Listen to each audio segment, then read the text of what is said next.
Hariom Tatsat, Urban Sage here. This is intended to be my last video in the series on regaining sovereignty over your life, one that I started several weeks ago, and one that is particularly aimed at my guys out there, my gentlemen out there, but I think is universally applicable. We have been discussing up until this point how many of us have lost or surrendered sovereignty of our life energies. Life energies being our mental energies, our intellectual energies, our sensual energies. We have lost or surrendered them to these, let's call them succubi, that suck our life energy. And they may take on many variegated forms in the modern world: Netflix, YouTube, Instagram, pornography, weed, alcohol, and so on. They become succubi that captures our life energies, again, our mental, our intellectual, our sensual energies, and prevents us from using those energies for good and for our higher purposes in life. And so many of us have lost or surrendered these energies to these succubi. So one of the most important principles in, let's say, sovereignty recovery is to embrace the narrative internally of good versus evil, where good is the would-be hero, you, becoming triumphant over these forces of evil, these succubi, who cause you to be NPCs in your own life. This word NPC is a video game terminology, which means a non-playable character.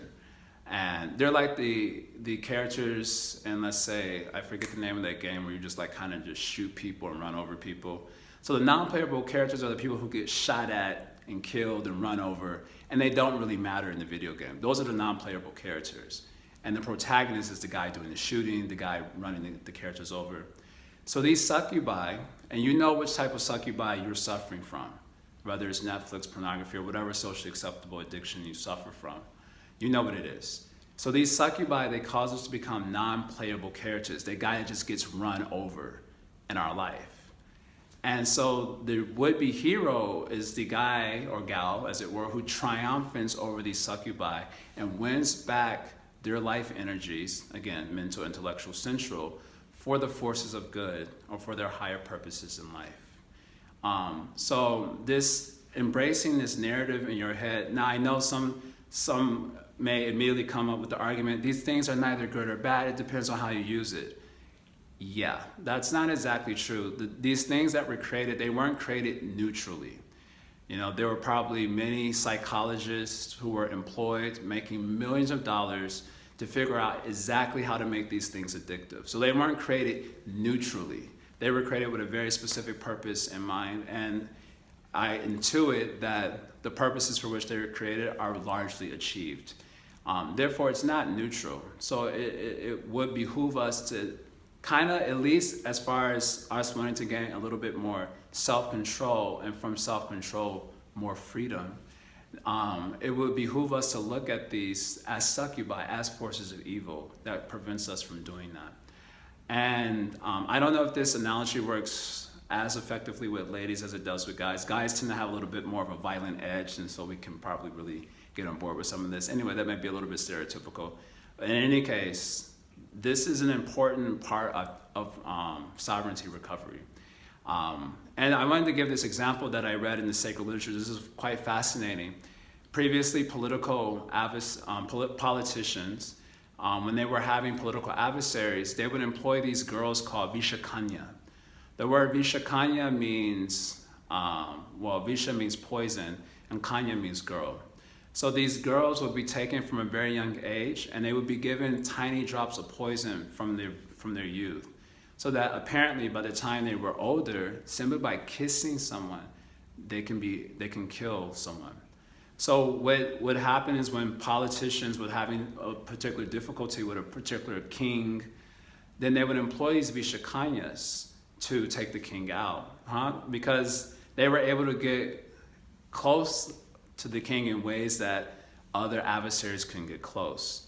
And so these vishakanyas would be employed, and the king, not able to control his senses, or not even intuiting that this could be some sort of political attack against him, engages with some love affair with the Vishakanya and is killed. So you can look this up, whether you believe it or not. That's not really the point. The point here is that it's important to understand that as in these political tussles, then these succubi, Netflix and so on, they're like Vishakanya, they're like poison girls. And if we embrace them, then we are killed, basically. And killed here means our life energies are destroyed for our higher purposes, for the purposes of good. And so until we gain greater sovereignty over ourselves, over our life energies, it may be a very helpful, I personally find a very helpful principle to look at these things as forces of evil, bringing us down. And then as you gain sovereignty over your life energies, then these succubi turn into angels, because you're able to engage with them in a way that is uplifting not only for yourself, but for the world around you. If one refuses to take this narrative seriously, because it just seems, in the fantasy world or childish, then we do so at our own risk. And I guess final thoughts here on this whole series is self-control is the greatest freedom. That's something to really meditate on. A friend shared this with me just the other day. Self-control is the greatest freedom. And so if you're losing control because of dealing with very powerful, not at all neutral forces in this world, then you should understand you're under attack. It's not accidental. You're under attack, and you should defend yourself and become the hero or protagonist of your life. So with that dramatic end, have a good day.